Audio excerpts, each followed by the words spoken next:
ఓంకారం బిందు సంయుక్తం నిత్యం ధ్యాయంతి యోగినః కామదం మోక్షదం చైవ ఓంకారాయ నమో నమః. సదాశివ సమారంభాం వ్యాస శంకర మధ్యమాం అస్మదాచార్య పర్యంతం వందే గురు పరంపరాం. శంకరం శంకరాచార్యం కేశవం బాదరాయణం సూత్రభాష్య కృతౌ వందే భగవంతో పునః పునః. ధ్యానమూలం గురోర్మూర్తి పూజామూలం గురోః పదం మంత్రమూలం గురోర్వాక్యం మోక్షమూలం గురోః కృపా. హరి ఓం. శ్రీ గురుభ్యో నమః.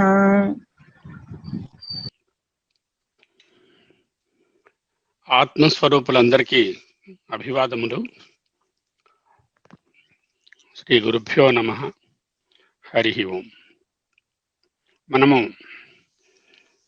వేదవ్యాస విరచితమైనటువంటి శ్రీమద్ భాగవతంలో 11వ స్కందంలో 7వ అధ్యాయంలో అవధూత గీత అనేటటువంటి అంశాన్ని అధ్యయనం చేస్తున్నాం.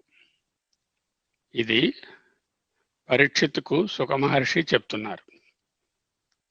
ఆ విషయాన్ని ఇక్కడ శ్రీకృష్ణుల వారు ఈ విధంగా చెప్తున్నారు ఉద్ధవుడికి అని ఆయన చెప్తున్నారు. శ్రీకృష్ణుల వారు చెప్తున్నారు అవధూత ఈ విధంగా ఆ బ్రాహ్మణుడు అవధూత దత్తాత్రేయ స్వామి యదు అనే రాజుకు చెప్తున్నారు అంటూ ఆయన చెప్తున్నారు. ఇప్పుడు అధ్యయన భారతికి చెప్పుకుంటోంది. అది పొజిషన్. ఓకే, నౌ 50 వరకు వచ్చాం.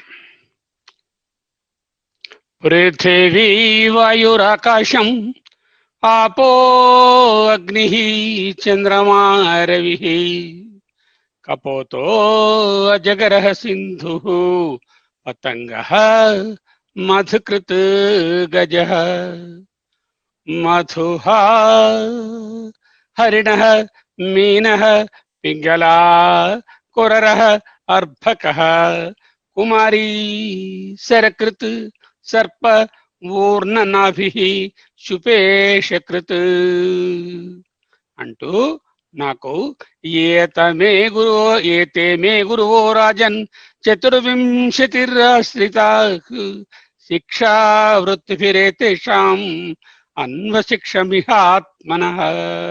వాళ్ళ దగ్గర నుంచి నేర్చుకున్నాను అంటూ చెప్పారు.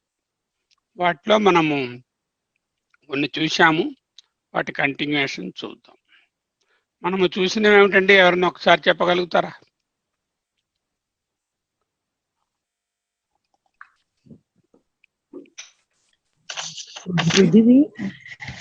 పృథివీ వాయువు ఆకాశము ఆ తర్వాత జలము అగ్ని ఆ తర్వాత తేజస్సు ఆ తర్వాత చంద్రుడు సూర్యుడు కూడా చూసాం. సూర్యుడు చూసాం. ఇంకో శ్లోకం ఉంది సూర్యుడిలో, అవి చూసాం మనం. ఓకే,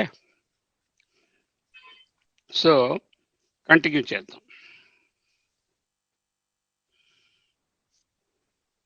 పృథివీ వాయురు ఆకాశం అగ్ని చంద్రమా రవి.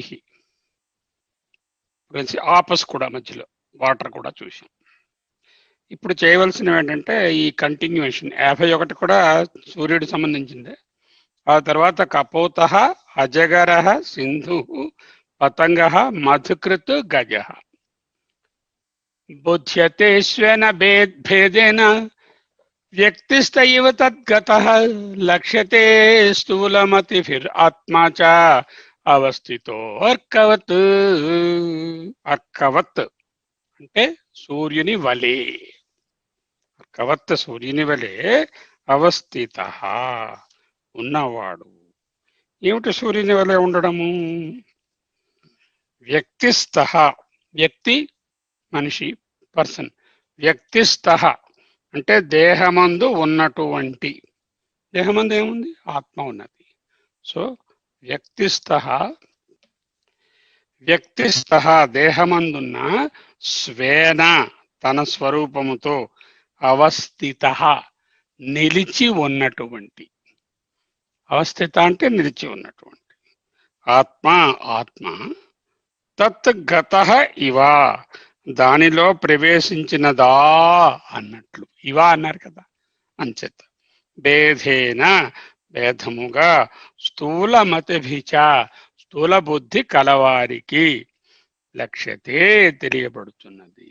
ఏమిటంటే ఒక 10 కుండలు పెట్టామనుకోండి నీళ్లతోని, సూర్యుడు ప్రకాశిస్తున్నాడు. 10 కుండల్లోని 10 సూర్యుడులా అన్నట్టు కనిపిస్తోందిట.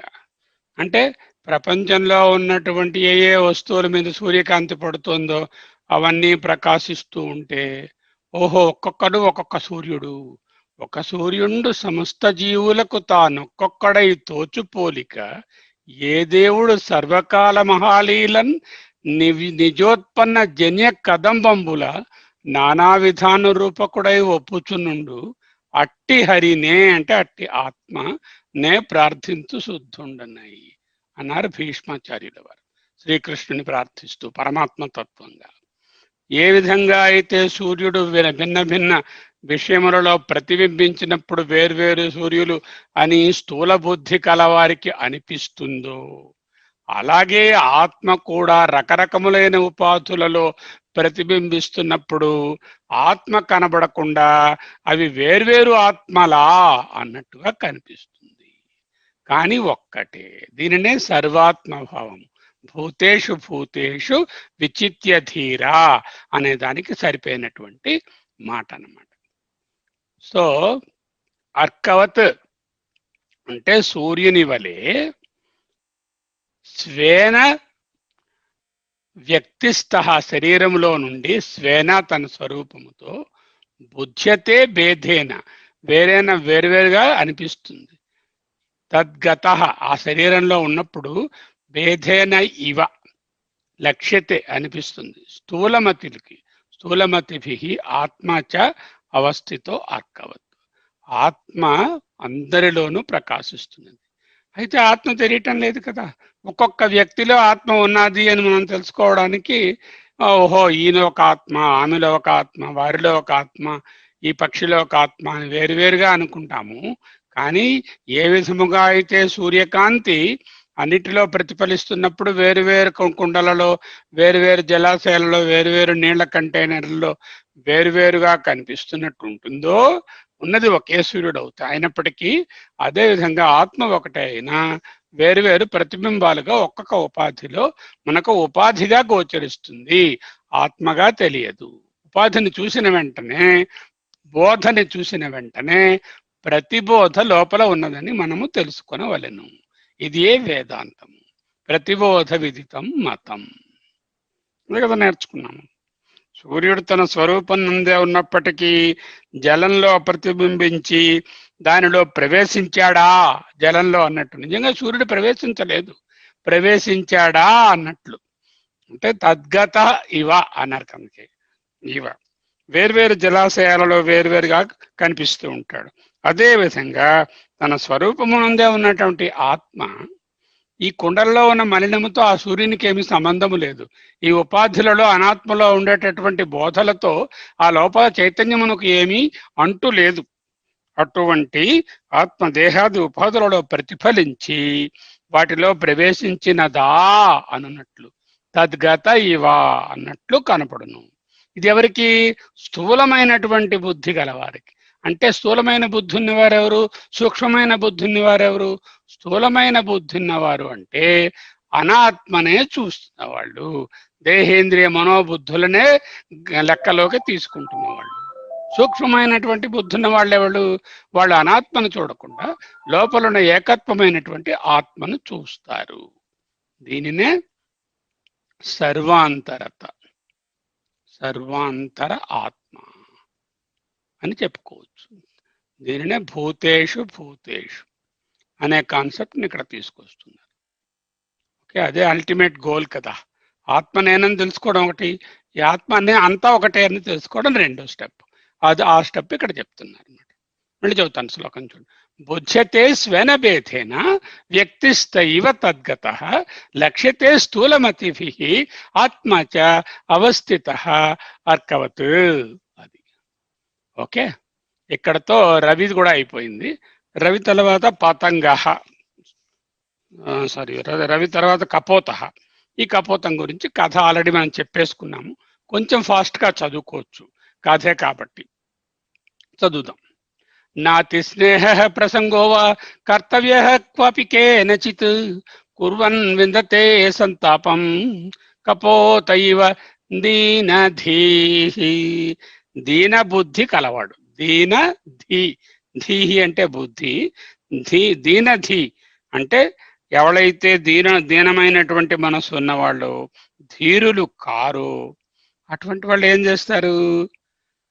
నాతి స్నేహ ప్రసంగో వా కర్తవ్య క్వపి కేనచిత్ కుర్వన్ విందతే సంతాపం.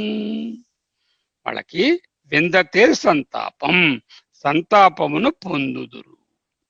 సంతాపం విందతే ఎవరు? దీనధీ. ఎలాగా? కపోత ఇవ అంటే ఆ పావురము ఏ విధముగా ఈ కథలో సంతాపాన్ని పొందినదో అదే విధముగా ఈ దీనబుద్ధి కలిగిన వారు, ధీరులు కానివారు, స్థూల బుద్ధి కలవారు, సూక్ష్మ బుద్ధి లేనివారు, అనాత్మ బుద్ధి కలవారు, ఆత్మబుద్ధి లేనివారు విందతే సంతాపం, సంతాపమును పొందుదురు. ఎందుకు? క్వ అపి కేనచిత్, క్వ అపి కేనచిత్. క్వ అంటే ఎప్పుడు, క్వ అపి అంటే ఎప్పుడైనను, దేని యందైనను, కేనచిత్ ఎవనితోనైనను. ఒకటి టైము, రెండవదేమో పర్సన్.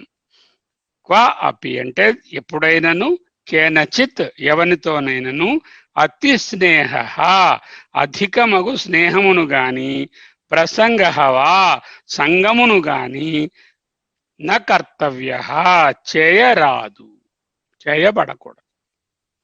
క్వాపి అంటే దేనితోనైనా సరే, ఎప్పుడైనా ఎవరితోనైనా అతి స్నేహము, అతి ఇంటిమెసి, కర్తవ్య నా ఇక్కడ పెట్టారు కదా, నాతి స్నేహ నాతి ప్రసంగ కర్తవ్య. So we should not indulge in very great intimacy with anyone, either in friendship or in the attachment with them. ఎప్పుడైనా ఎవరితోనైనా దేని యందైనా అతి స్నేహము, అధికమైన ఆసక్తిని చేయరాదు. చేయకుండా మరి ఏంటవుతుంది? కుర్వన్ ఒకవేళ చేస్తే, విందతే సంతాపం దీనధీ కపోతైవ సంతాపం విందతే. ఒకవేళ అతి స్నేహంగా గాని, అతి ఇంటిమేట్ గా గాని, వాళ్ళు లేకపోతే నేను లేను అనేటటువంటి తాదాత్మ్యంతో గాని ఎవరితోనైనా ఉన్నారో దొరికిపోయారు. సంతాపం విందతే కపోతైవ దీనధీ. కపోతం స్టోరీ తాలూకా ఆన్సర్ చెప్పేశారు. ఇప్పుడు ఏమిటి జరుగుతుందని. ఇప్పుడు ఆ కపోతం ఏమిటో చెప్తున్నారు. ఎప్పుడైనా ఎవరితోనైనా దేని యందైనా అతి స్నేహాన్ని, అధికమైనటువంటి ఆసక్తిని, మమతను పెంచుకుంటే అటువంటి వాళ్ళు పావురము వలె దీనబుద్ధి గలవారై దుఃఖమును తప్పక పొందెదరు. నాతి స్నేహ ప్రసంగో వా కర్తవ్య క్వాపి కేనచిత్ కుర్వన్ విందతే సంతాపం కపోతైవ దీనధీ. ఓకే, ఆ కపోతం కథ ఏమిటండి? అయితేను కపోత కశ్చన అరణ్యే కృత నీడో వనస్పతౌ కపోత్య భార్యయా సార్ధం ఉవాస కచిచిత్ సమాహ్. సమాహ్ అంటే సంవత్సరములు, కతిచిత్ చాలా కాలం, చాలా సంవత్సరములు, చాలా సంవత్సరములు. సా అర్థం ఉవాస ఉన్నది, ఉవాస అంటే ఉన్నది. ఏది ఉన్నది? కపోత, ఒక కపోతము, ఒక పావురము, మగ పావురము. కశ్చినారణ్యే ఒకనొక అరణ్యంలో, కృత నీడో, నీడ అంటే ఇక్కడ మన తెలుగులో నీడ అంటే మీకు తెలుసు, ఇక్కడ నీడ అంటే సంస్కృతంలో గూడు, నీడహ అంటే గూడు. కృతనీడో అంటే గూడు కట్టుకుని, వనస్పతౌ ఒకే కశ్చన ఒకనొక కపోత పావురము అరణ్యే అరణ్యమునందు, వనస్పతౌ చెట్టునందు, కృతనీడ గూడు కట్టినదై, భార్యయా భార్యయగు, కపోత్యా అంటే ఆడ పౌరంతో, భార్యయా కపోత్యయా, కతిచిత్ కొన్ని, సమాహ సంవత్సరములు, ఉవాస నివసించెను. కపోత్యా భార్యయా సార్థం ఉవాస కతిచిత్ సమాహ. ఎవరు?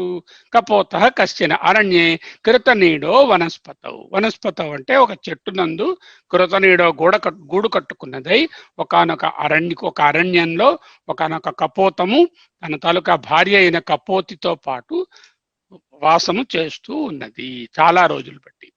తర్వాత ఏమైంది? కపోతౌ స్నేహ గుణిత హృదయౌ గృహధర్మిణ. కపోతౌ స్నేహ గుణిత హృదయౌ గృహధర్మిణౌ, దృష్టిం దృష్ట్యాం మంగం మంగేన, బుద్ధిం బుద్ధ్యా బబంధతు. చూడండి ఎంత ఫ్రెండ్షిప్ గా ఉన్నాయో ఆ రెండును. కపోతౌ అంటే ఆడమగ ప్లూరల్ అన్నమాట, ఆడమగ పౌరాలు రెండు ఆ జంట. స్నేహ గుణిత హృదయౌ అంటే ప్రేమతో నిండినటువంటి హృదయములు కలవై, రెట్టించిన ప్రేమ కలవై, ఒకదాన్ని చూస్తే ఒకదానికి అపరిమితమైన ప్రేమ. ఆ ప్రేమచే స్నేహగుణిత హృదయౌ గృహధర్మిణవు కాపురము చేస్తున్నటువంటివి. ఎలా చేస్తున్నాయి? దృష్ట్యా అంటే చూపును చూపుతోను, అంగం అంగేన దేహమును దేహముతోను, బుద్ధిం బుద్ధ్యా అంటే బుద్ధిని బుద్ధితోను, బబంధతు బంధించుకొని చేస్తున్నాయి. సో రెండు కపోతాలు లేవు, ఉన్నది ఒక్కటే అన్నట్టుగా ఉన్నాయి. అంత ఇంటిమేట్ గా దృష్టిం దృష్ట్యా అంగం అంగేన బుద్ధిం బుద్ధ్యా బబంధతు గృహధర్మిణౌ స్నేహ గుణిత హృదయౌ కపోతౌ అంటే చాలా ఇంటిమేట్ గా ఆ రెండు కాపురం చేస్తున్నాయి. ఎలా చేస్తున్నాయి? ఇంకాను శయ్య, అసన, అటన, స్థాన, వార్త, క్రీడ, అశన అధికం. శ్రేయ, ఆసన, అటన, స్థాన, వార్త, క్రీడ, అశనాధికం.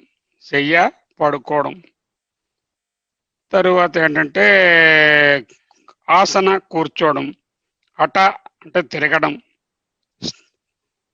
తర్వాత నిలిచి ఉండడం, అటన స్థాన వార్త కబుర్లు చెప్పుకోవడం, క్రీడ ఆటలు ఆడుకోవడం, అశన కత్తిరిసా రాస్తే తినడం, అశన. నిరశన వ్రతం అనాలి, నిరసన వ్రతం అనకూడదు. ఎవరైనా చేశారనుకోండి వ్రతము నిరసన వ్రతం, నిరాశన వ్రతం. అశనము అంటే ఫుడ్, నిరసనము అంటే ఫుడ్ లేకుండా ఉండడం.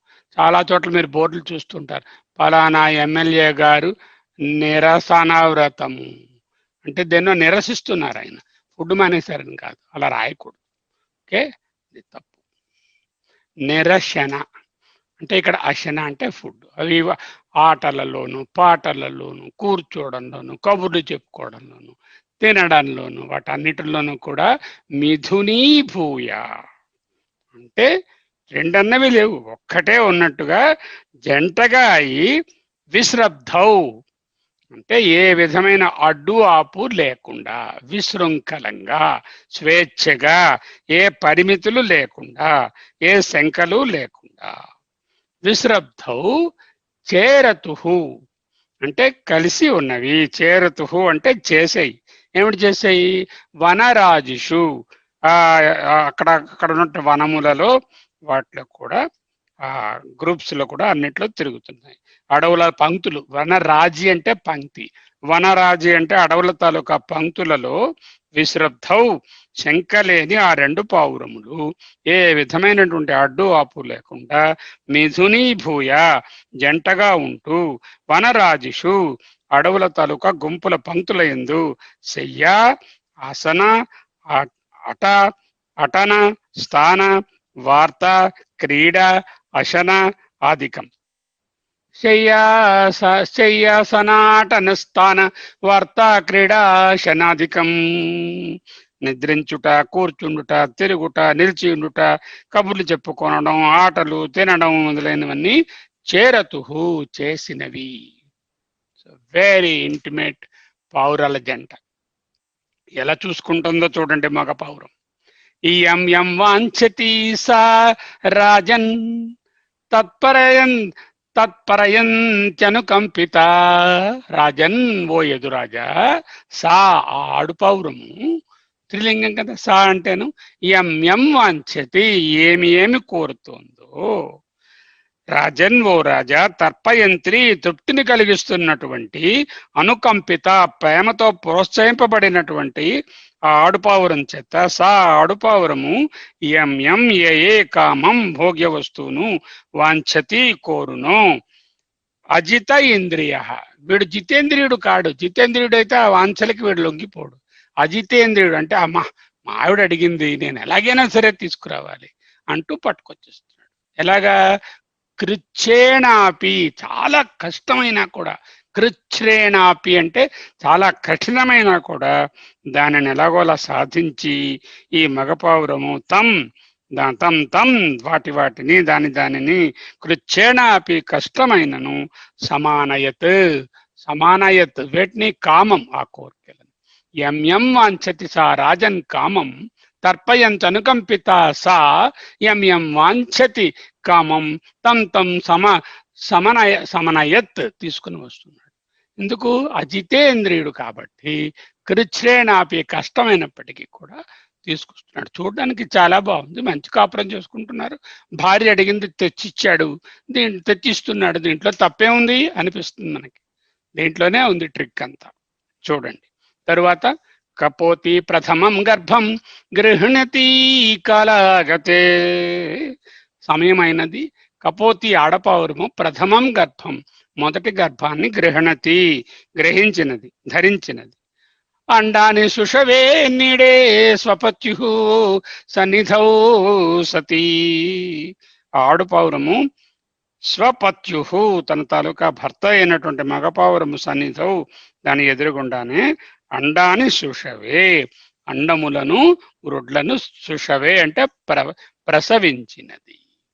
కపోతి ప్రథమం గర్భం గృహణాతి కాలాగతే అండాని సుషవే నీడే అంటే గూటియందు, స్వపత్యు సన్నిధౌ సతీ అండాని సుషవే అండములను గుడ్లు పెట్టింది. మగపావురము సన్నిధిలో గూడు కట్టుకున్నాయి కదా చక్కగాను, మన ఇంటికన్నా బాగా ఇల్లు కట్టుకుంటాయి. అలాంటి ఇంట్లో చక్కగా వెచ్చగా ఆ గుడ్లకేమో ఏర్పాటు చేసి పెట్టారు. అక్కడ ఇది గర్భం ధరించి గుడ్లను పెట్టింది. తేషు కాలే వ్యజయంత రచిత అవయవా హరేహి శక్తిభిర్ దుర్విభావ్యభిః. హరేహి అంటే ఆ పరమాత్మ యొక్క దుర్విభావ్యభిః శక్తి. పరమాత్మ శక్తి ఎటువంటిది? శ్రీహరి విభావ్యభి అంటే భావించడానికి, దుర్విభావ్యభి అంటే భావించలేము, ఊహించలేనటువంటి శక్తి ఆ శ్రీహరిది. దానివలన ఏంటవుతుంది? అటువంటి గుడులోంచి చక్కగా అవయవా రచిత, రకరకాల అవయవాలు ఏర్పడిపోయాయి లోపల ఉన్నటువంటి పిల్లలకి. దేని వలన? శ్రీహరి యొక్క ఊహించరాని శక్తి వలన కాలే సమయమందు, తేషు ఆ గుడ్ల యందు, తేషు కాలే వ్యజాయంత అవన్నీ కూడా పుట్టినవి. ఏమిటి పుట్టాయి? అవయవాహ్ వ్యజాయంత అవయవములు పుట్టాయి. అలా ఉన్నాయి అవయవాలు.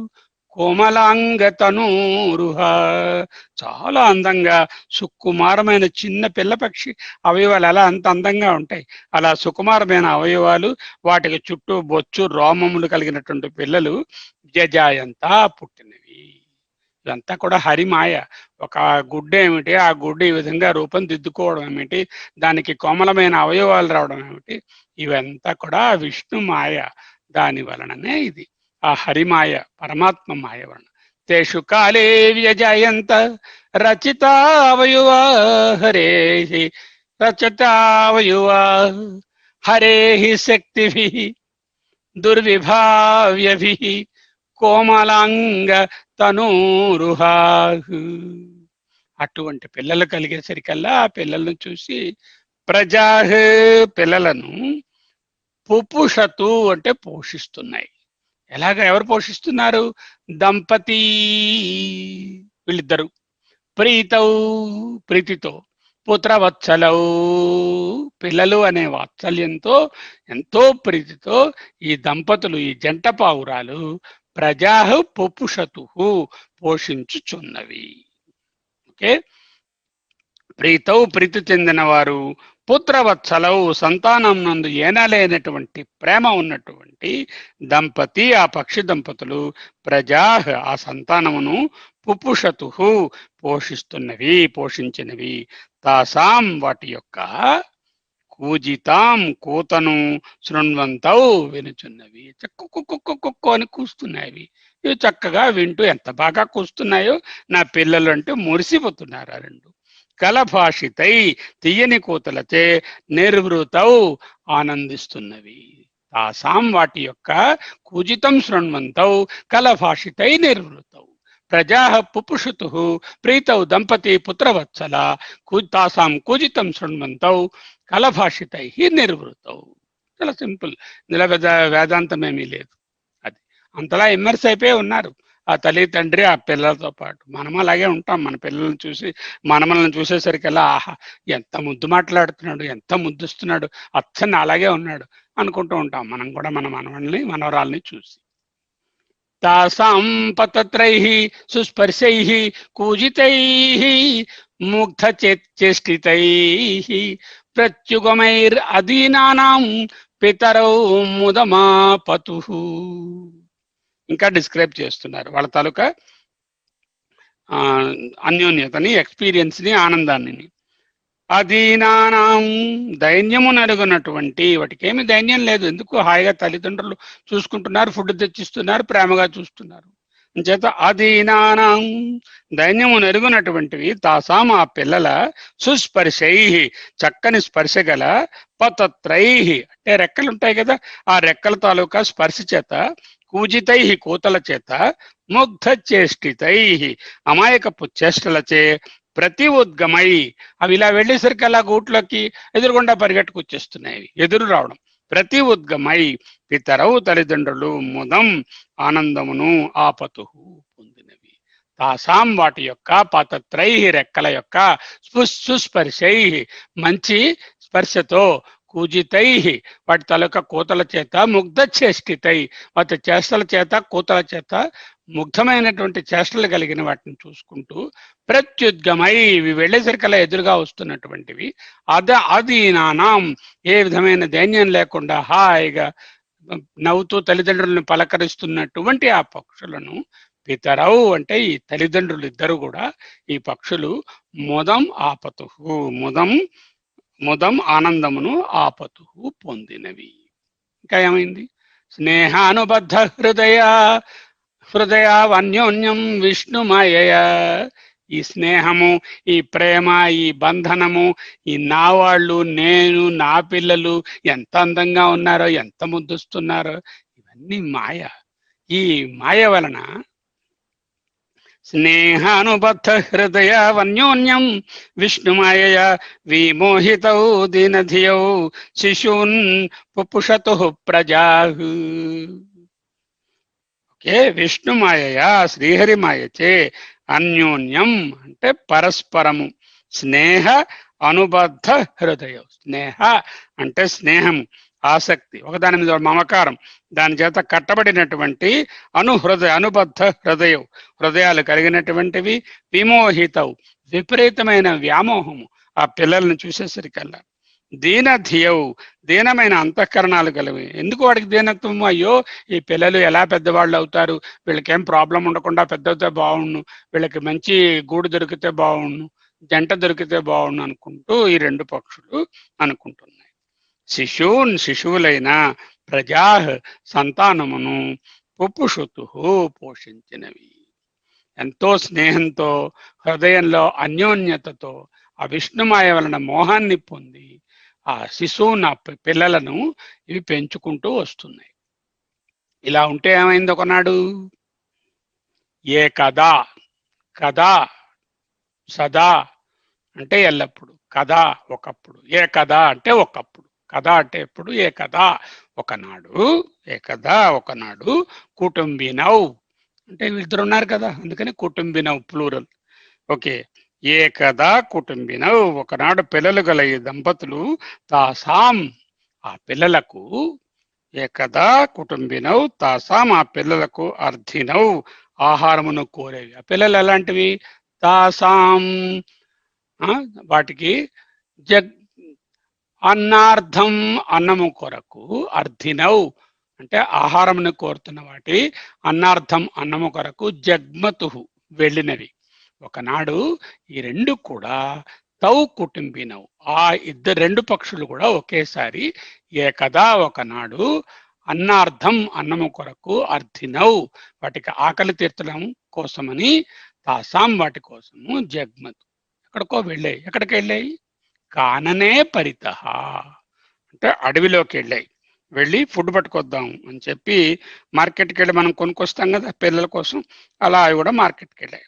మార్కెట్కి వెళ్ళి పరితః కాననే తస్మిన్ అర్థినౌ చేరతు స్థిరం, చిరం చాలాసేపు, చేరతు సంచరించినవి. ఎక్కడ, పరితః చుట్టూ ఉన్నటువంటి, కాననే అడవియందు, చిరం చాలాసేపు, చేరతు సంచరించినవి అంటే అన్నం తేవడానికి ఈ రెండు ఫుడ్ కోసం బయటకు వెళ్ళి చాలాసేపు అడవిలో తిరిగి, ఆ పక్షులు రెండు వీటికి ఫుడ్ కోసం ఫుడ్ తేవాలి కదా అని వెళ్ళి తిరిగాయి.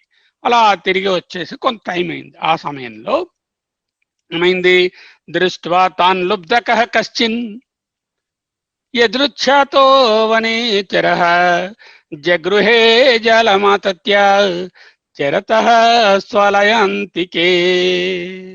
స్వ వాటి యొక్క, ఆలయ అంతికే అంటే వాటి గూటి దగ్గర, చరతః కుకు కుక్కు అంటూ తిరుగుతున్నాయి ఇటోటు, ఇంకా బాగా ఎగరడం రాలే.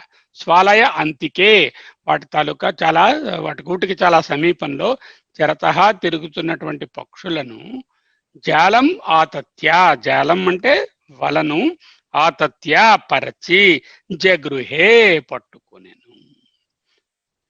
ఎవరు వేటిని పట్టుకున్నాడు, ఎవరు పట్టుకున్నాడు, వనేచరః లుబ్ధకః, లుబ్ధకః అంటే వేటగాడు, వేటగాడు అంటాం కదా అది లుబ్ధకః. తాన్ దృష్ట్వా ఓ బాగున్నాయి చిన్న చిన్న పక్షులు, చక్కా మంచి టిఫిన్ అవుతుందని చెప్పి వాటిని పట్టుకుందాం అని చెప్పి ఓ వల వేశాడు. వేసేసి కశ్చిత్ ఒకానొక వనేచరః అడవిలో సంచరించేటటువంటి, లుబ్ధకః వేటగాడు, ఎదురుచ్ఛాతః అంటే అనుకోకుండా, మళ్ళీ అది శ్రీహరిమాయే. ఎదురుచ్ఛాతః వాడికి పక్షుల్ని పట్టుకుంటాను ఆ రోజు అనుకోలేదు, ఇక్కడ ఇలాంటి పక్షి పిల్లలు ఉన్నాయని వాడికి తెలియదు. ఎదురుచ్ఛాతః అంటే యాదృచ్ఛికంగా, అనుకోకుండానే, శ్రీహరిమాయ వలననే, వనేచరః వనంలో తిరిగేటటువంటి, లుబ్ధకః వేటగాడు, తాన్ ఈ పక్షులను, దృష్ట్వా చూచి, ఎదురుచ్ఛత స్వలయ అంతికే, స్వలయ ఆలయ అంటే వాటి గూటికి సమీపంలో, చరతః తిరుగాడుచున్న, తాన్ వాటిని, దృష్ట్వా చూచి, జాలం వలను, ఆతత్య పరచి, జగృహే పట్టుకోనెను. వల పన్నాడు, ఆ వలలో ఇవి గెంతేశాయి. అదేదో అనుకుని కిందని గింజలు చల్లాడు, ఆ గింజలు అమ్మా నాన్న తెచ్చే వరకు ఆకలిస్తుంది తిందాం రా అని ఒకటో కూడబలుక్కుని ఈయన 5 పక్షులు 4 పక్షులు అవన్నీ ఆ వలలో పడిపోయి. తర్వాత ఏంటంది, కపోతశ్చ కపోతీచ ప్రజాపోషే సదోత్సకౌ, హాయిగా రెక్కలు కొట్టుకుంటూ ఎంతో ఉత్సాహంతో, కపోతశ్చ మగపౌరము, కపోతీచ ఆడపౌరము, ప్రజాపోషే అంటే పిల్లలను పోషించడంలో సదా ఎల్లప్పుడూ ఉత్సుకౌ ఉత్కంఠ కలిగినటువంటి, గతౌ పోషణమాదాయ స్వనీడం ఉపజగ్మతు, ఇందాకలేమై జగ్మతు అంటే వెళ్ళాయి, ఇప్పుడు ఉపజగ్మతు అంటే తిరిగి వచ్చాయి. ఎక్కడికి వచ్చాయి, స్వనీడ వాటి తలుక గూటికి, ఉపజగ్మతు తిరిగి వీళ్ళ దగ్గరకు వచ్చినవి, వచ్చాయి అంటే తిరిగి వచ్చాయి అని అర్థం. ఏమిటి, ఎలా వచ్చేవి, పోషణం మాదాయ అంటే ఫుడ్ పట్టుకుని వచ్చాయి. ఓకే, ప్రజాపోషే పిల్లలను పోషించుట యందు, సదా ఎల్లవేళలా, ఉత్సుక ఉత్కంఠ గల గతౌ వెళ్ళినటువంటి కపోతచ మగపావురము కపోతీచ ఆడపావురము కూడా పోషణం అంటే ఫుడ్డును ఆహారాన్ని ఆదాయ పట్టుకుని వచ్చి స్వనీడం తమ గూడును ఉపజగ్మతు దాని దగ్గరికి వెళ్ళాయి. గూట్లో చూసాయి పిల్లలు లేవు.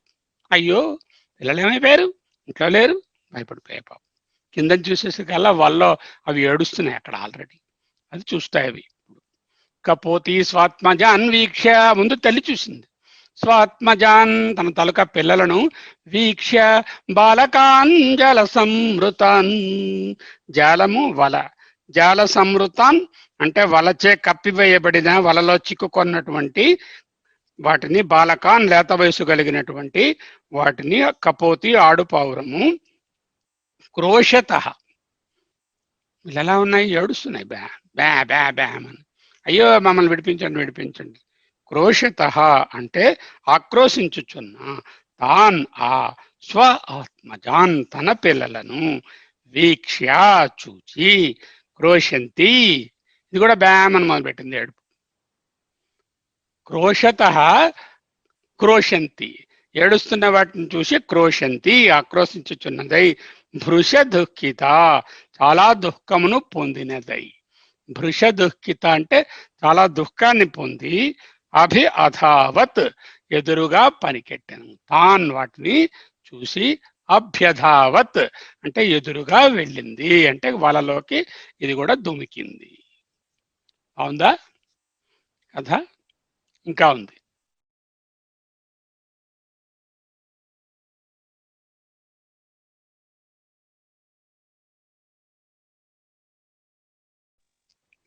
కపోతి స్వాత్మజాన్వీక్ష బాలకాన్ జల సంవృతాన్ తాన్నభ్యవధాత క్రోశంతి క్రోశతో భృశ దుఃఖిత. చూడండి తర్వాత, సా అసకృత్ స్నేహ గుణిత దీన చిత్త అజమాయ. మళ్ళీ అజమాయ, అజుడు పుట్టుకలేనివాడు పరబ్రహ్మము, ఆ బ్రహ్మం తాలూకా మాయ వలన అజమాయ, వ్యాసుల వారి ప్రతిదానికి మాయయా మాయయా అజమాయయా అని చెప్తున్నారు. హరిమాయయా అజమాయయా అంటే అజమాయయా పుట్టుకలేనటువంటి ఆ పరమాత్మ యొక్క మాయచే ఆ సకృత్ అంటే మరల మరల, సకృత్ అంటే ఒక్కసారి, ఆ సకృత్ అంటే మరల మరల, స్నేహ గుణిత ఆసక్తిచే బంధించబడినది, దీన చిత్త దీనమైనటువంటి మనస్సు కలిగినటువంటిది, సా అంటే ఆడపౌరం, సా అసకృత్, ఇక్కడ చిన్న ఇది ఉండాలి యాక్చువల్గా మధ్యలో, సా అసకృత్ స్నేహ గుణిత దీన చిత్త అజమాయ స్వయం చ బధ్యత శిచ.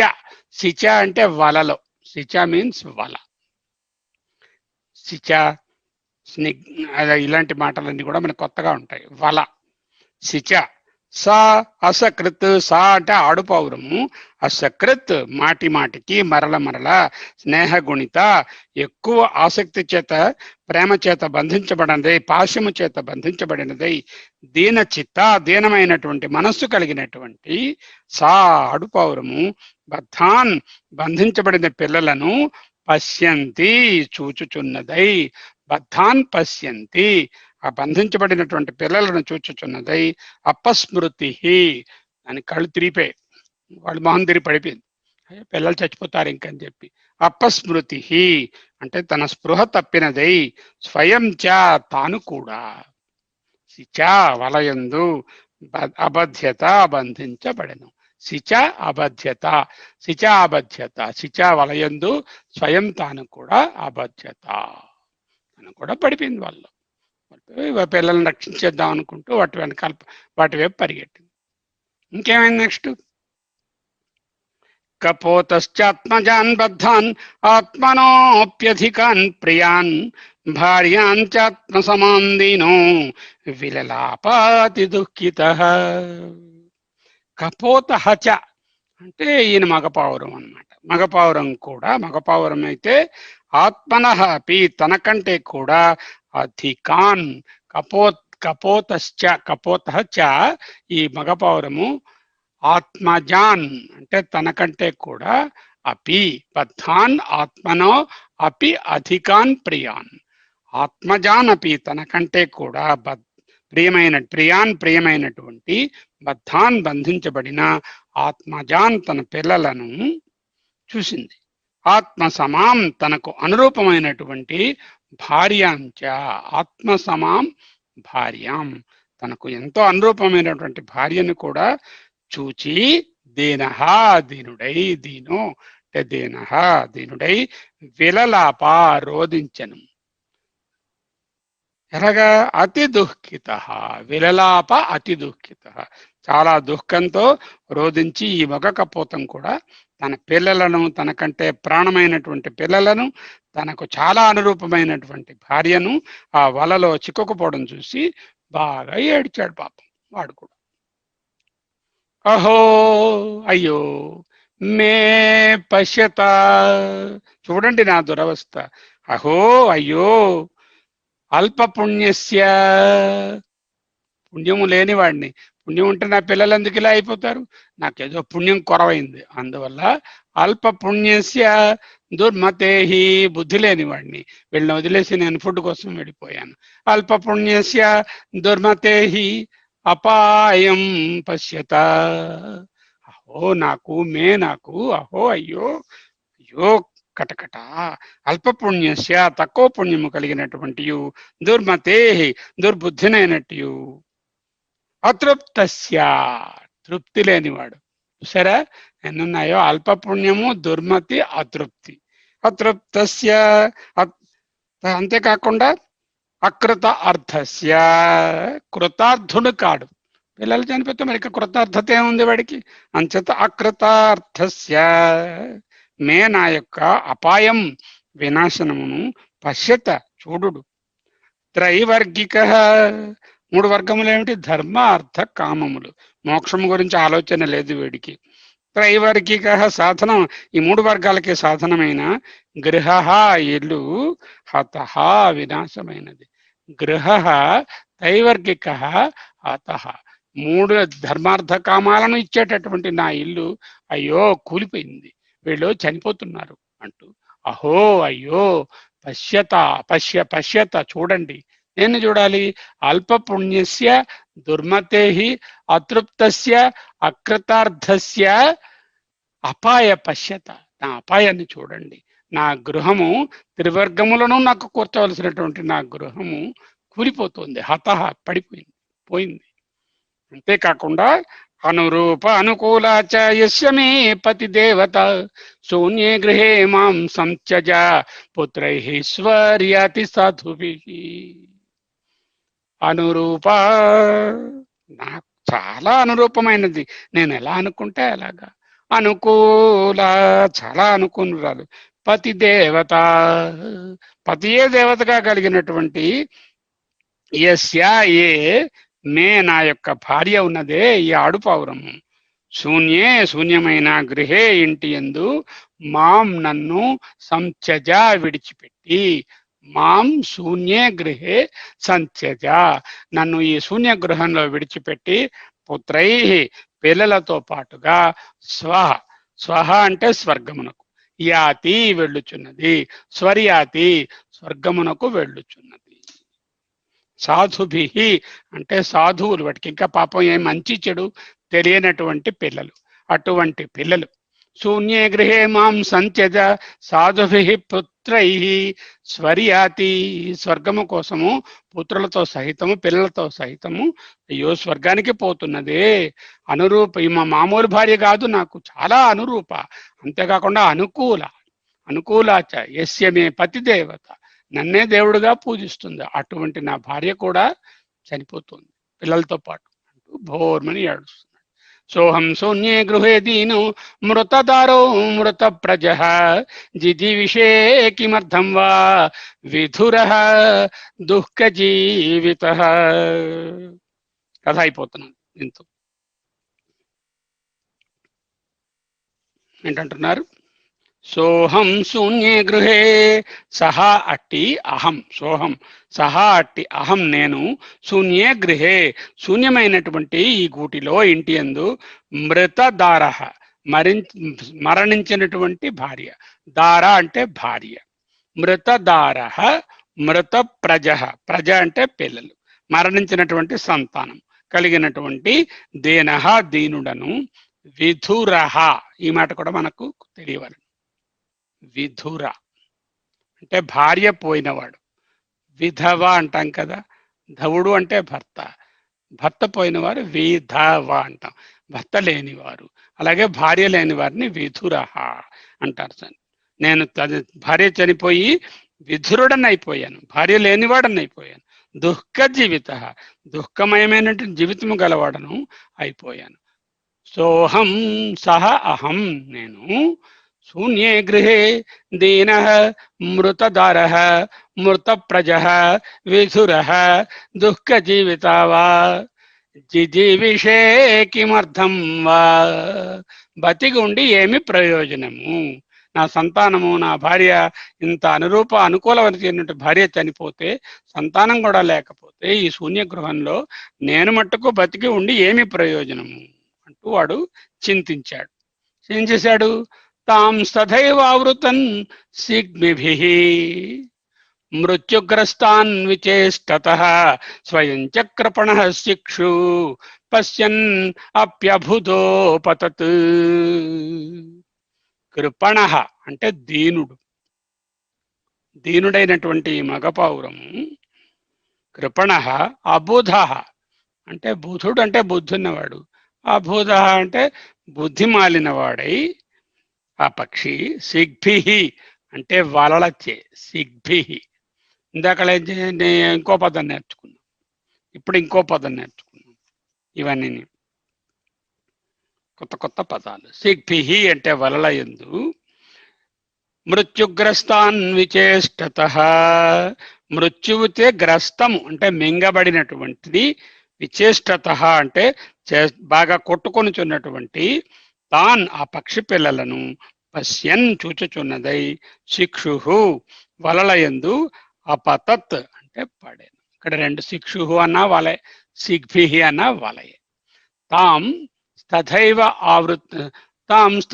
ఆవృతాన్, ఆవృతాన్ని చెప్పుకున్నామా, బంధించబడినటువంటి, తథైవ ఆ విధముగా ఆవృతాన్ బంధించబడినటువంటి, మృత్యుగ్రస్తాన్ మృత్యువు చేత మృంగబడినటువంటి, విచేష్టతః రెక్కలు కొట్టుకుంటూ ఏడుస్తున్నాయి పాపం వాటిని, స్వయం చ కృపణః దీనుడైనటువంటి వాడు, అబుద్ధః బుద్ధిమాలిన వాడై, పశ్యన్ వాటిని చూచి, సిగ్భిః అంటే ఆ వలలో మృత్యుగ్రస్తాన్ చిక్కిన వాటిని చూచి, శిక్షు అంటే ఆ వలయందు, అపతత్ అంటే పడెను, వీడు కూడా దూకేశాడు ఆ వలలో. పక్షి పిల్లలు వలలో పడి బంధించబడ్డాయే, అయ్యో మృత్యు మృగపడిపోతున్నాయి, వలలో పడినవి ఎలా కొట్టుకుంటున్నాయో ఏమిటో అంటూ దీనుడైన వాడు, ఈ మూర్ఖుడైనటువంటి ఈ మగ పక్షి తన పిల్లలను చూస్తూ తాను కూడా వెళ్ళి వలలో గెంతేసింది, పడిపోయింది. ఇంకేంటైంది? అప్పుడు తల్లి పక్షి దొరికిపోయింది, తండ్రి పక్షి దొరికిపోయింది, 5 పిల్లలు దొరికిపోయాయి. వాడు హ్యాపీగా ఉన్నాడు. వాడు తం లబ్ధ్వా లుబ్ధకః క్రూరః కపోతం గృహమేధినం. క్రూరః క్రూరుడైనటువంటి, వీటి దృష్టితో క్రూరుడేవాడు, వాటి దృష్టితో వాడు ఫుడ్ కోసం వచ్చాడు. వాడు క్రూరః లుబ్ధకః అంటే వేటగాడు, గృహమేధినం ఇంటి యజమాని అయినటువంటి మగపక్షి, కపోతం ఆ మగపావురమును, కపోతకాన్ అంటే పిల్లలను, పౌర పిల్లలను, కపోతీ ఆడపిల్లలను, ఆడపక్షిని, చ వాటన్నిటినీ లబ్ధ్వా పొందినవాడై, సిద్ధార్థ వాడికి కావలసిన ప్రయోజనం సిద్ధించింది. గృహం ఇంటికి, ప్రయయౌ అంటే వెళ్ళాడు, యయౌ అంటే వెళ్ళాడు. అది ఏంటైంది? ఆయన పట్టుకుని చక్కగా క్రూరుడైనటువంటి ఆ వేటగాడు ఆ పక్షికూటికి స్వామి అయినటువంటి ఆ మగ పౌరాన్ని, ఆ కపోతి ఆడపౌరాన్ని, కపోతకాన్ ఆ పిల్ల పౌరాల్ని కూడా పొంది, లబ్ధ్వా పొంది, ఏమిటాడు? సిద్ధార్థ కృతార్థుడై, గృహం ఇంటిని, యయౌ వెళ్ళెను ఇంటిని గూర్చి వెళ్ళెను అంటాం. మనం ఇంటికి వెళ్ళెను అని తెలుగులో రాస్తాం, సంస్కృతంలో ఇంటిని గూర్చి వెళ్ళెను అంటే ఇంటికి వెళ్ళెను. అది గృహం యయౌ ఇంటికి వెళ్ళెను. నవ్విందప్పుడు ఏవం కుటుంబ్య శాంతాత్మ ద్వంద్వరామః పతత్రివత్ పుష్ణన్ కుటుంబం కృపణః సానుబంధో అవసీదతి. వచ్చింది కథ, ఎండ్ అవుతుంది. ఏవం ఈ విధముగా అశాంత ఆత్మ శాంతి లేని మనస్సు కలవాడు. ఏవం అశాంత ఆత్మ ద్వంద్వారామ అంటే ఏమిటి? ద్వంద్వముల యందు బాగా రమించేవాడు. ద్వంద్వ ఆరామ అశాంతాత్మ ద్వంద్వారామ. ఓకే, ద్వంద్వముల యందు రమించేవాడు. కుటుంబీ, ఇక్కడున్నాడు కుటుంబి. ఓకే, గృహస్థుడు కుటుంబమును పుష్ణాన్ పోషిస్తున్నవాడై, పతత్రివత్ అంటే ఆ పక్షి వలె, కృపణ దీనుడై, స అనుబంధ బంధువులతో కూడిన వాడై, అవసీదతి నశించును. దీని అర్థం ఏమిటి? ఎవరు గృహస్థులుగా ఉండకూడదు, పిల్లల్ని కనకూడదు, వాళ్ళకి పోషణ ఇవ్వకూడదు, వాళ్ళకి కష్టం వస్తే బాధపడకూడదు అనేటటువంటి లౌకికమైన యాంగిల్లో చూస్తే ఏమిటి ఇలా రాశారు అనిపిస్తుంది. అంటే ఏం చెప్తున్నారంటే, ఇటువంటి సంసారము, భార్య భర్త అనురాగము, అన్యోన్యత, గృహము, పిల్లలు, బాధలు, వాళ్ళని రక్షించడాలు, వాళ్ళు కష్టపడితే చూడలేకపోవడాలు, ఇవి అన్నీ కూడా ఒక్కదానికి సంబంధించినవి. దేనికి? ఈ దేహమునకు. ఈ దేహము అనే మమకారము లేకపోతే చేయవలసిన పనులు చేస్తారు, కానీ ఈ విధముగా దుఃఖించవలసిన అనవసరమైనటువంటి డెసిషన్ తీసుకుని ఆ తల్లి పక్షి వాటిని రక్షించడానికి ప్రయత్నించాలి తప్ప తను వెళ్ళి వలలో చిక్కుకుంటే రక్షించగలదా? ఏదో ట్రిక్ వేసి ఏదో విధంగా చేయవాల. అదేవిధంగా ఈయన కూడా ఏం చేయకుండా అది మానేసి బుద్ధి లేకుండా వాటితో పాటు నేను చనిపోతానన్న లెవెల్లో గెంతాడు. నిజమైనటువంటి అబుద్ధ అన్నారు. అందుకే అలాంటి వాళ్ళను అంటే ఈ సంసార బంధములు చూడడానికి చాలా ఆనందంగా అందంగా ఉంటాయి. అవి నడుస్తున్నంతకాలం. అవి ఎప్పుడైతే బెడిసి కొడతాయో అప్పుడు వాటి వల్ల వచ్చే దుఃఖాలను తట్టుకోవడం కష్టము. మనం చూస్తూ ఉంటాం అలాంటి సిచ్యువేషన్లో చాలా మంది సూసైడ్స్ చేసుకున్న వాళ్ళు కూడా ఉంటూ ఉంటారు. అలాగే పతత్రివత్ ఆ పక్షి వలె అవసీదతి నశిస్తారు. తాలూకా కథ. ఈ కథ తాలూకా ఇదేమిటి?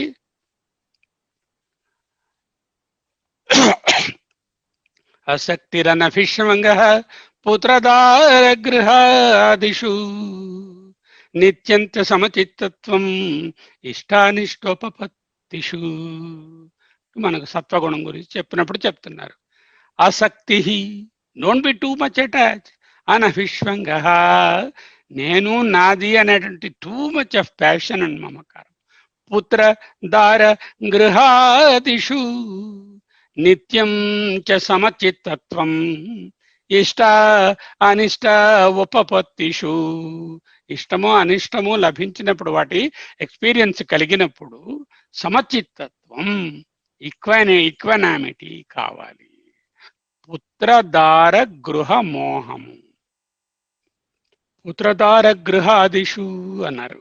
అశక్తిరనభిష్వంగ పుత్రదార గృహాదిషు నిత్యంత సమచిత్తత్వం. అటువంటి కష్టాల్లోనూ సుఖాల్లోనూ సమచిత్తత్వం. సమత్వం యోగ ఉచ్యతే అంటారు ఇంకో చోట. నిత్యం చ సమచిత్తత్వం ఇష్ట అనిష్ట ఉపపత్తిషు. ఏవం కుటుంబ్య శాంతాత్మ అశాంతాత్మ ద్వంద్వరామః పతత్రివత్ పుష్ణన్ కుటుంబం కృపణః సానుబంధః అవసీదతి. He is going to have lot of confusion and problems and he will be perishing. Okay, అయితే కన్క్లూడ్ అయిపోతుంది చాప్టర్ ఇక్కడతో. 7వ చాప్టర్.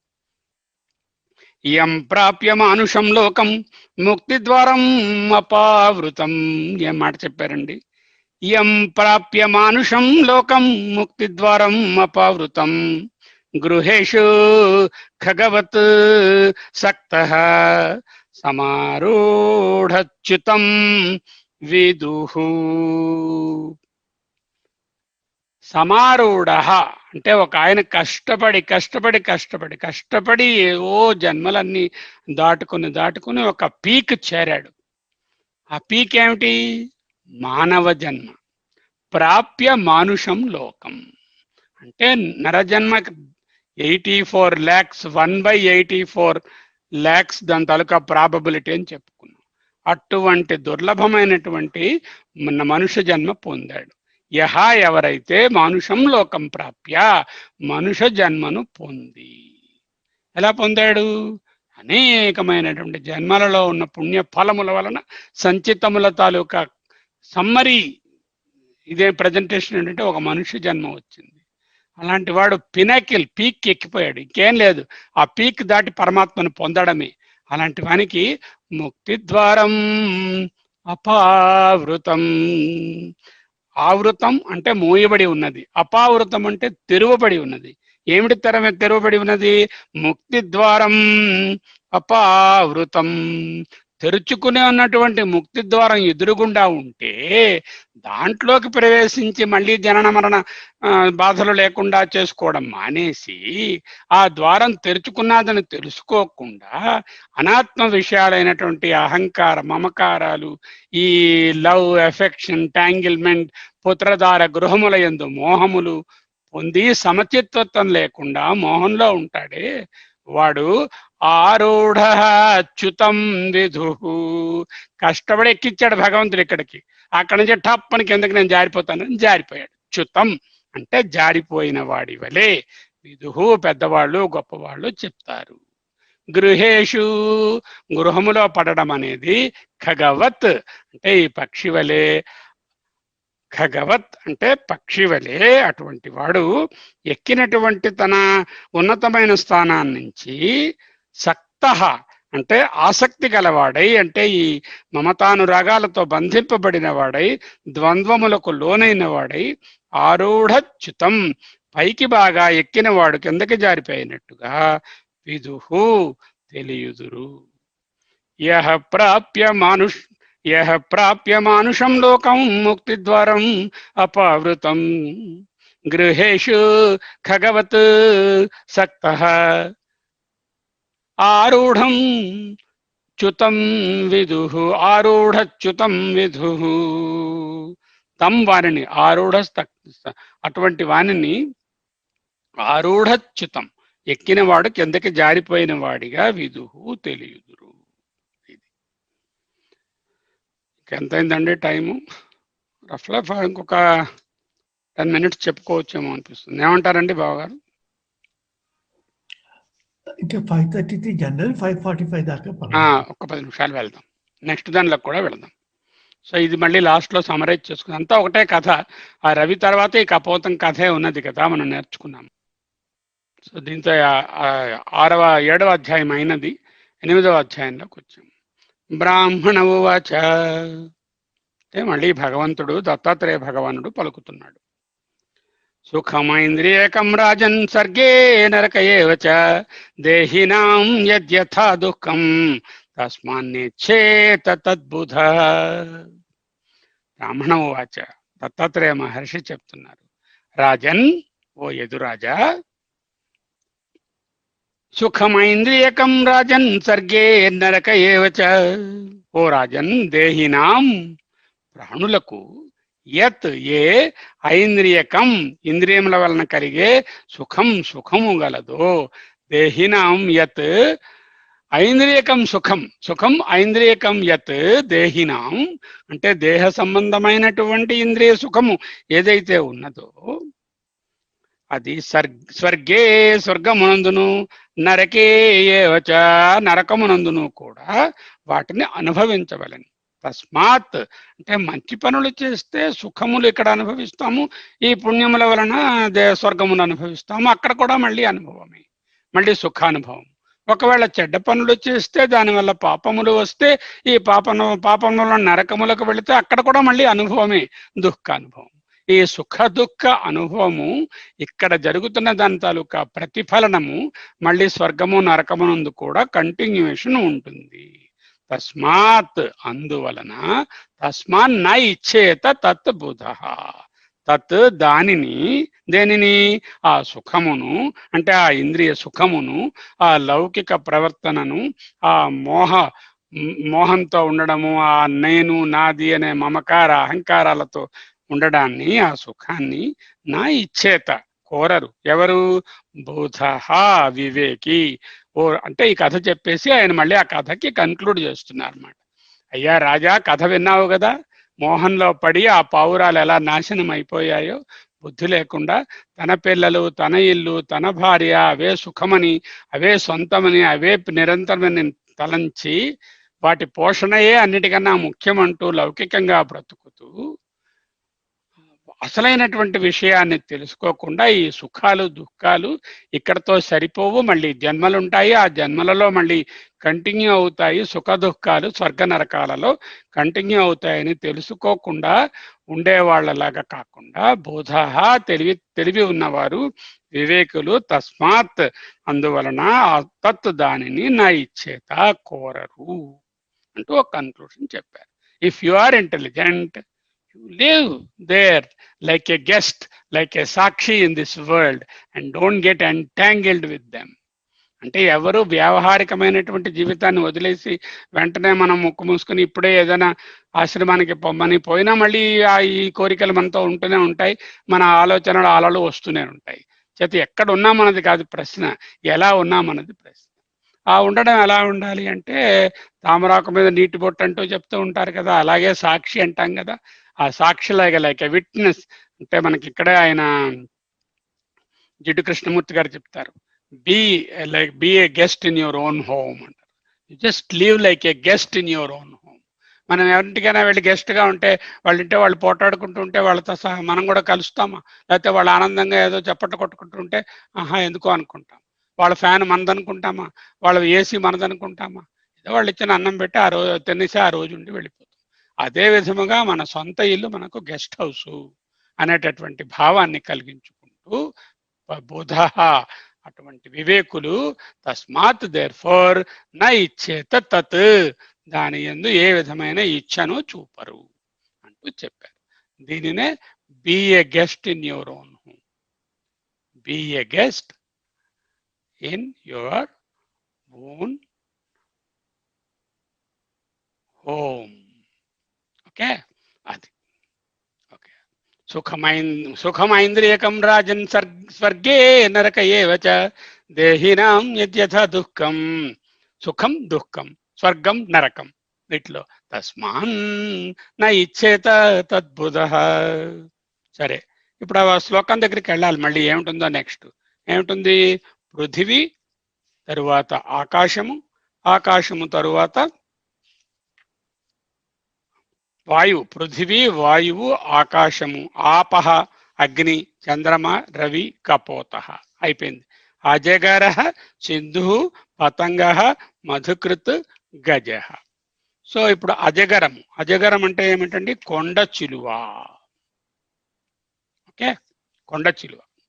కొండ చిలువ ఎలా తింటుంది? It will not run for food unlike other animals or other serpents. It will just live there. అది అక్కడే ఉంటుంది, ఎప్పుడు దానికి ఎదురుగుండా ఏదొస్తే అది తింటుంది. It will not try for anything.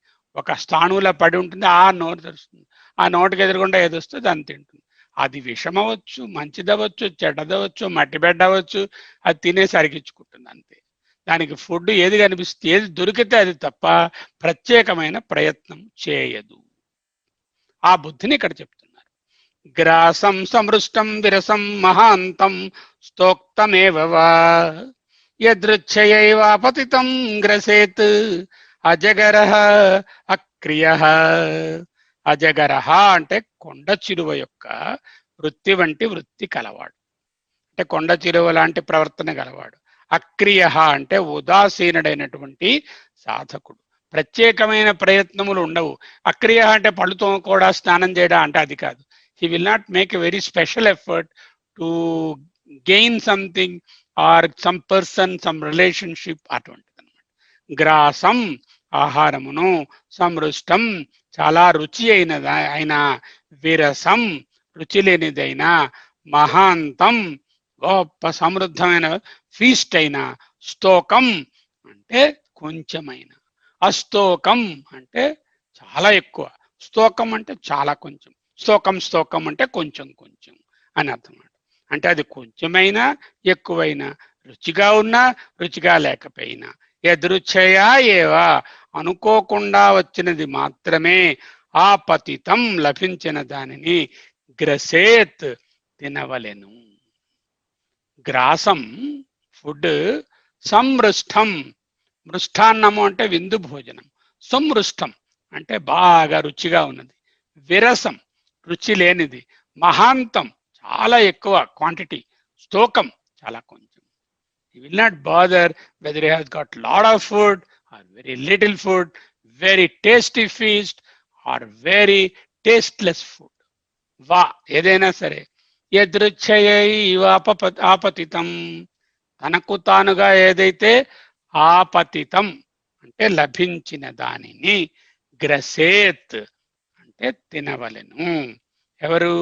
అజగరో క్రియ, అజగర అక్రియ అంటే అజగరము, కొండ చెలువ ఏ విధముగా ప్రత్యేకించి ఫుడ్ కోసం ఎఫర్ట్ చెయ్యదో అటువంటి రీతిగా నిజమైనటువంటి సాధకుడు ఫుడ్ మీద టైం వేస్ట్ చేయడు. అది ఉండాలి ఇది ఉండాలని అనుకోడు. దీనినే భగవత్పాదులు మనకు బోధించారు. ఎక్కడ బోధించారు? ఉపదేశ పంచకము లేక సాధన పంచకంలో. ఏమని బోధించారు? క్షుద్వ్యాధిశ్చ చికిత్స్యతాం. ఆకలి అనేది ఒక వ్యాధి లాంటిది. వ్యాధికి ఏ విధంగా మందు ఇస్తామో ఈ ఆకలికి కూడా మందు వేయవయ్యా. ప్రతిదినం భిక్షౌషధం భుజ్యతాం. ప్రతిదినము భిక్షౌషధం అంటే భిక్షగా వచ్చినటువంటి దానిని భుజించినట్టు. అంటే భిక్ష అంటే ఇంకొకరు మనకి ఇచ్చినటువంటిది, అంటే భగవంతుని చేత లబ్ధమైనది. అంటే భగవంతునికి నైవేద్యం పెట్టి అతిథులకు లేకపోతే ఇంట్లో ఉన్న వాళ్ళకు సర్వెంట్స్కు వాళ్లకు పెట్టిన తరువాత మిగిలినది భిక్ష. భిక్ష అంటే ఇంటింటికి వెళ్ళి అడుక్కోమని అర్థం కాదు ఇక్కడ. భిక్షౌషధం భుజ్యతాం స్వాద్వన్నం నతు యచ్యతాం. నాకు వెజిటబుల్ పులావ్ కావాలి, మైసూర్ పాక్ కావాలి, లేకపోతే 4 రకాలైనటువంటి కూరలు కావాలి, లేకపోతే మనం రకరకమైన పిండి వంటలు కావాలి అని ఆలోచించడు. స్వాద్వన్నం నతు యచ్యతాం విధివశాత్ ప్రాప్తేన సంతుష్యతాం. విధివశము వలన ఏది ప్రాప్తించినదో దానితోనే హాయిగా ఆహారాన్ని తిని, ఒక మెడిసిన్ లాగా, he eats food as medicine. అలాగని తినకపోతే ఏంటవుతుంది? మెడిసినే ఫుడ్ అయిపోతుంది. మాత్రలు అన్ని ప్లేట్లో పెట్టుకుని 3 పూట్ల బ్రేక్ఫాస్ట్, లంచ్ ఇవి అవన్నీ తాగుతూ ఇంజక్షన్లు పొడుచుకుంటూ బతకాలి. అదే అక్కడ చెప్తున్నారు. క్షుద్వ్యాధిశ్చ చికిత్స్యతాం ప్రతిదినం భిక్షౌషధం భుజ్యతాం స్వాద్వన్నం నతు యచ్యతాం విధివశాత్ ప్రాప్తేన సంతుష్యతాం యదృచ్ఛైవ ఆపతితం. అంటే అక్కడ ఏం చెప్పారో అదే మాటని ఇక్కడ చెప్తున్నారు.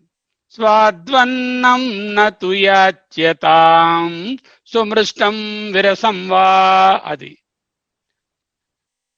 అదే మాదిరి మహాంతం స్తోకం ఏవా, ఎక్కువగా లభించినా తక్కువగా లభించినా అది ఎలా భుజించాలి మరి? విధివశాత్ ప్రాప్తేన సంతుష్యతాం యదృచ్ఛయైవ ఆపపతిం గ్రసేత్ అజగరః క్రియః గ్రాసం సుమృష్టం విరసం మహాంతం స్తోకం వా. అంటే ఏంటన్నమాట?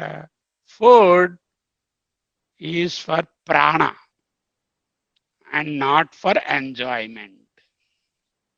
మనం ఏం చేస్తాం? Food is for enjoyment. రకరకముల పదార్థములు చేసుకొని తింటూ ఉంటాం. అంటే నిజమైనటువంటి సాధకుడు ఆ ఫుడ్ మీద కాన్సన్ట్రేషన్ పెట్టడు. ఏదో ఆ పొట్ట పోసుకోవడానికి ఆ టైంకి ఏదో అలాగే ఈ అజగరము నుంచి నేర్చుకున్నది. ఎవరన్నా ఒకరు రాయండి. కపోతము రాశారు, రవి తాలూకా 2వ అంశాన్ని రాశారు. రవి రెండవ అంశం ఏమిటంటే ఒక్కొక్క కొండలో వేరువేరుగా కనిపిస్తున్నప్పటికీ సూర్యుడు ఒక్కడే, ఒక సూర్యుడు సమస్త జీవులకు అనే పద్యం చెప్పుకున్నాము.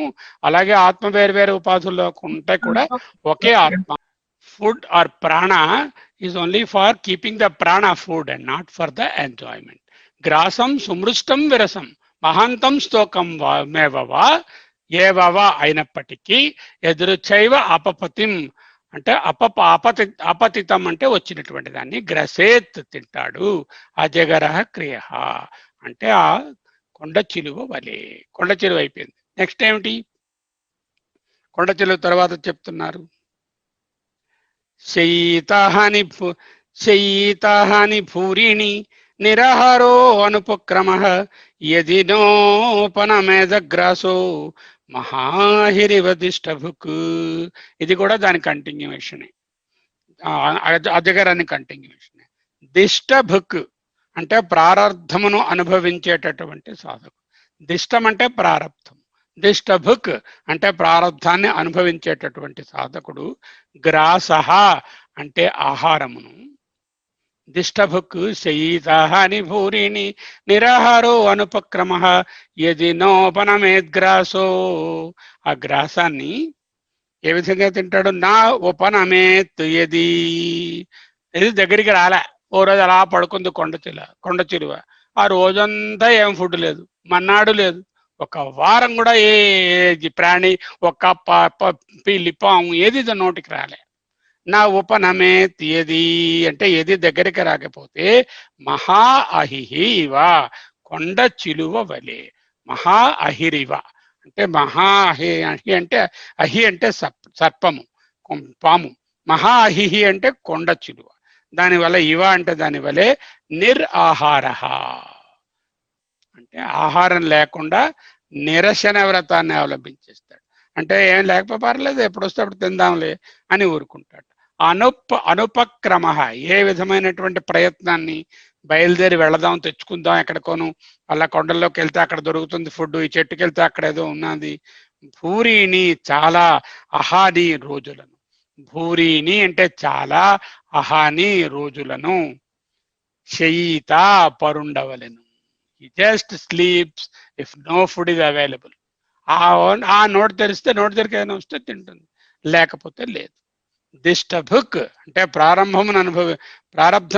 ప్రారబ్ధాన్ని అనుభవిస్తున్నటువంటి ఈ సాధకుడు ఉన్నాడే, ఓహో ఈరోజు నాకు ఫుడ్ దొరికింది, ఓకే, నా ప్రారబ్ధం వలన దొరికినది, నాకు దొరకలేదు, నో ప్రాబ్లం అంటే ఏంటనమాట? కంటెంట్మెంట్ అనమాట.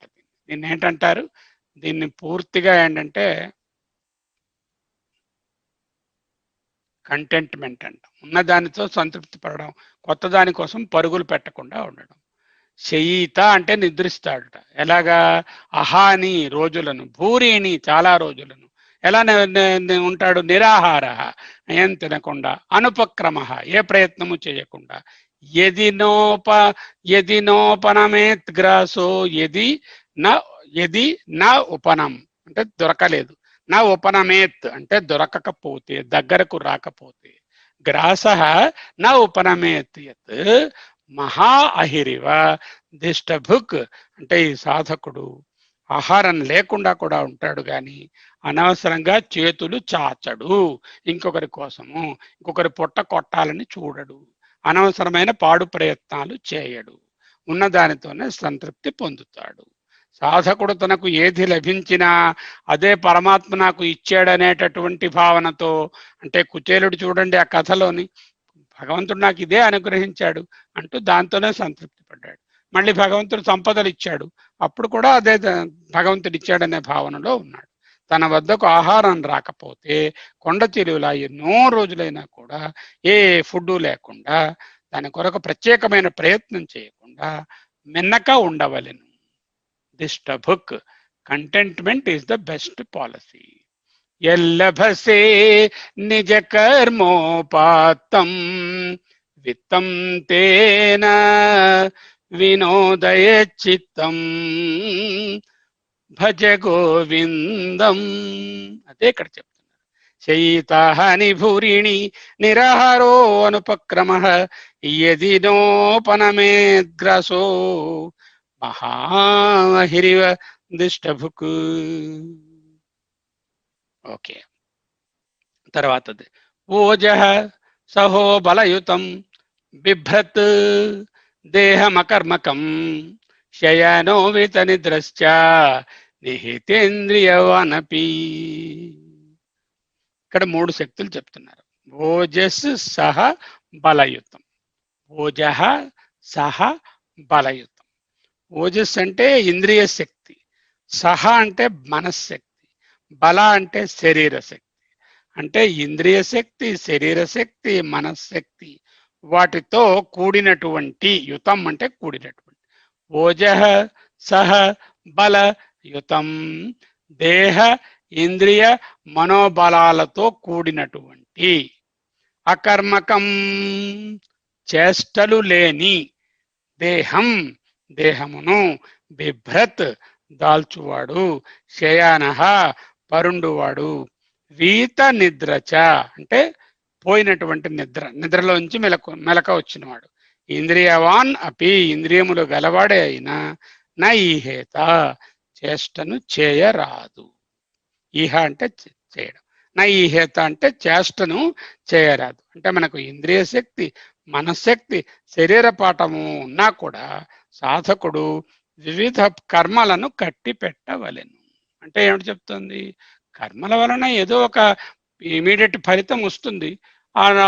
వెళ్ళి పనిచేస్తే కూలి వస్తుంది, ఆ రోజు రేపటికి ఫుడ్ వస్తుంది. లేకపోతే ఏవో పుణ్యకర్మలు, ఉపాసనలు చేస్తే వాటికి లోకములు వస్తాయి. కానీ ముక్తికి ఇవి మార్గములు కావు. అంటూ కర్మలు చేస్తున్నప్పుడు వాటి ఫలితములు మనకు కావాలనుకున్నా వద్దనుకున్నా, వేడిగా ఉన్న పెనము తెలిసి ముట్టుకున్నా తెలియక ముట్టుకున్నా కాలుతుంది. నేను నిష్కామంగా కర్మలు చేసేస్తున్నాను, నాకేమీ అంటుకో. No, it will not be possible. కర్మ చేసిన తరువాత ఫలితము వచ్చే తీరుతుంది. నిష్కామముగా చేయడం వలన చిత్తశుద్ధి కలుగుతుంది, అంతేకాని ఫలము రాకుండా పోదు. అంచేత ఏం చెప్తున్నారంటే, ఈ కర్మల అనేటటువంటివి, ఇంద్రియ శక్తి ఉంది కదా నాకు, దీంతో ఏవేవో చేసేస్తాను, మనశ్శక్తి ఉంది కదా, శరీర పాఠవం ఉంది కదా అంటూ రకరకములైన కర్మలలో దూరిపోతాడు. అలా దూరకుండా ఆత్మనిష్ఠుడై ఉండాలి. ఈ ఇంద్రియ శక్తి, మనశ్శక్తి, శరీర పాఠవము అన్ని అనాత్మ విషయాల్ని సాధించడానికి కావలసినవే. అయితే అవే పరమార్థము కాదు. అవి ధర్మ అర్థ కామములను మాత్రమే ఇచ్చును. మోక్షమునకు అనాత్మ సంబంధమైనటువంటి దేహేంద్రియ మనస్సులతో చేసేటటువంటి కర్మలు పనికి రావు. అయితే ఇవి ఎందుకు చేయడం మానేయాలా? No, you have to do for one వ్యావహారిక and also to continue the life first and also to the extent required. You do them without any attachment. With that what will happen? చక్కటి చిత్తశుద్ధి వస్తుంది. ఆ చిత్తశుద్ధి ఆత్మని ప్రతిబింబించడానికి సరి అయినటువంటిది అవుతుంది. అప్పుడు తా వదిలేస్తే సా రా అవుతుంది, దైవీ భావం వస్తుంది. రా కూడా వదిలేస్తే సా సా సా అంటే శుద్ధ విశుద్ధ సత్వం వస్తుంది. అంటే అనాత్మ పోయి ఆత్మని తెలుసుకోవడం జరుగుతుంది. అదే చెప్తున్నారు. ఓజః సహో బలయుతం బిభ్రత్ ధరించినటువంటి దేహం అకర్మకం శయనో విత నిద్రశ్చ నిహితేంద్రియవాన్నపి అంటూ చెప్తున్నారు. ఇది మళ్ళీ ఆ కొండ తెలుగు కంటిన్యూవేషనే. అది కూడా దానికి ఎంతో బలం ఉన్నది, ఎంతో శక్తి ఉన్నది. అయితే ప్రత్యేకమైన ప్రయత్నం చేయదు, ఏది ఎక్కడికి వస్తే దాన్ని తింటుంది, బతుకుతుంది. అలాంటిది అనమాట. ఎల్లభసే నిజ కర్మోపాత్తం అన్నదాన్నే చెప్తుంది. 5వది కూడా చూద్దాం. ముని ప్రసన్న గంభీర దుర్విగాహ్యో దురత్యయ అనంతపారో హి అక్షోభ్య స్థిమితో ఉద ఇవ అర్ణవ. చూడండి, ఉదకము అంటాం కదా. ఉదా అంటే నీరు. ఈ నీరు ఇవ అర్ణవ అంటే నీరు కలిగిన సముద్రము వలె, స్థిమితమైన నీరు కలిగిన సముద్రము వలె ఉండాలట. సముద్రాన్ని చూసి ఏమిటి నేర్చుకోవాలో చెప్తున్నారు. సముద్రం ఆయనకి ఏమిటి నేర్పించింది? మునిహి అంటే మౌనముగా ఉండవలెను. ప్రసన్న గంభీర అంటే ప్రశాంతంగా, గంభీరంగా. మిడిల్ ఆఫ్ ద ఓషన్ లోకి వెళ్ళి చూస్తే వేవ్స్ ఉండవు, ఎంత లోతుందో తెలియదు. అసలు బెరగ్గా ఉందో లోతుగా ఉందో కూడా పోల్చుకోలేము, ఆ లోతును కూడా ఎవరు పట్టుకోలేము. అంటే మనస్సు అంత గంభీరంగా ఉండాలి, అంత ప్రశాంతంగా ప్రసన్నంగా, ఏ అలలు లేకుండా నట్టనడి సముద్రం ఎలా ఉంటుందో అలా ఉండాలి. అంటే ప్రశాంతంగా గంభీరంగా ప్రసన్న గంభీర దుర్విగాహ్య అంటే లోతు తెలియుటకు శక్యము కానటువంటి మనసు. దుర్ అత్యయ అంటే అతిక్రమించ శక్యము కాదు.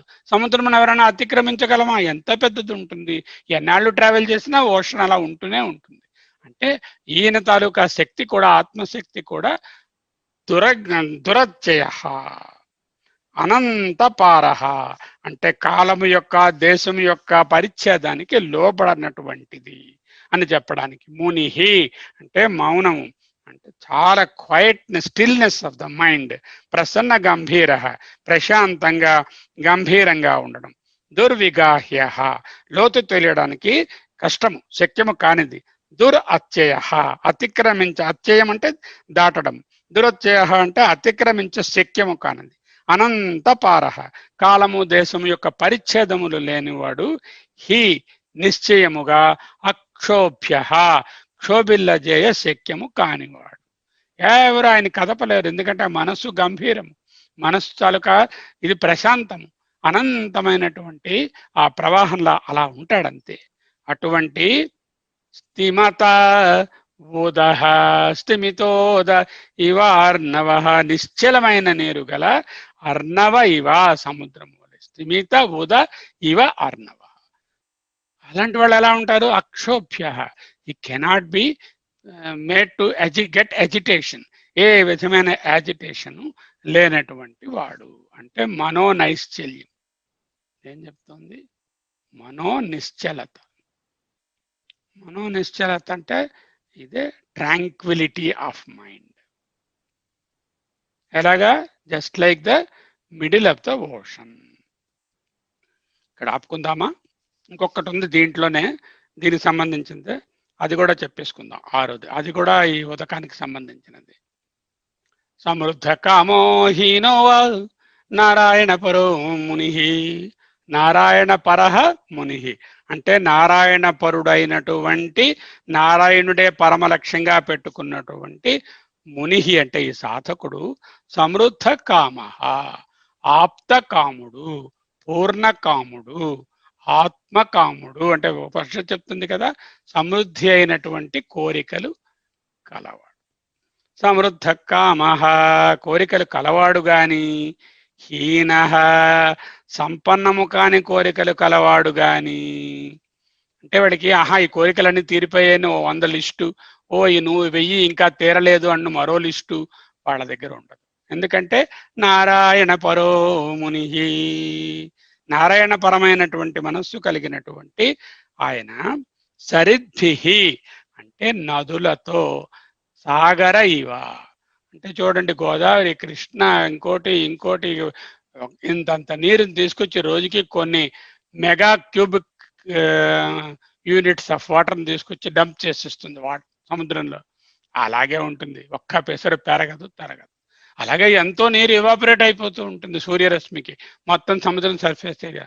అప్పుడు కూడా సముద్రం ఏమీ తరగదు. అంటే నా వర్ధతే న కనీయాన్ అంటే ఇది పెరిగేది కాదు, తరిగేది కాదు. సముద్రం ఏ విధముగా అయితే రకరకములైనటువంటి నదులు లోపలికి చేరినప్పటికీ కూడా నా ఉత్సర్పేత నా శుష్యేత. ఉత్సర్పేత అంటే బాగా పొంగిపోవడం, శుష్యేత అంటే దుఃఖించడం, కృంగిపోవడం. ఓకే, నా ఉత్సర్పేత హర్షోద్రేకము చెందడము, నా శుష్యేత దుఃఖించడము. ఈ రెండు ఉండకూడదు. అంటే దీన్ని ఏమిటన్నారు? ఈక్వెనామిటీ. ఈక్వెనామిటీ అంటే సమదుఃఖ సుఖధీర తుల్య నింద అని చెప్తుంటాం కదా. తుల్యమిత్రారిపక్షయో నా ప్రహృష్యేత్ ప్రియం ప్రాప్య నోద్విజేత్ ప్రాప్య చ ప్రియం. ఇవన్నీ ఈక్వెనామిటీ ఉండడాన్ని. సమృద్ధ కామ హీనోవా కొన్ని కోరికలు తీరినప్పుడు, ఏవి తీరినప్పుడు కూడా నా ఉత్సర్పేత నా శుష్యేత. ఆనందాన్ని హర్షాన్ని పొందడు, అలానే కృషించి దుఃఖించి కృషించిపోడు. ఎలాగా? సరిద్భివ ఇవ సాగర, సరిద్భిరివ సాగర. నదులు చేరినప్పుడు తనలోని నీరు తీసుకుని పెద్దదైపోవటం లేదు, పొంగిపోవడం లేదు. నీరు ఆవిరైపోతున్నప్పుడు అది తగ్గిపోవడం లేదు. ఆ సాగరం, ఆ సాగరాన్ని చూసి నేర్చుకోవలసింది ఏంటంటే ఈక్వనామిటీ. ఇందాక సెంటర్ ఆఫ్ ది ఓషన్ చెప్పారు, అది ట్రాంక్విలిటీ ఆఫ్ మైండ్, మనోనిశ్చలత. ఇక్కడ ఈక్వనామిటీని చెప్పారు. ఇక్కడ కట్ చేసుకుందాం, దీన్ని ఏమేమి రాశారు చూద్దాం.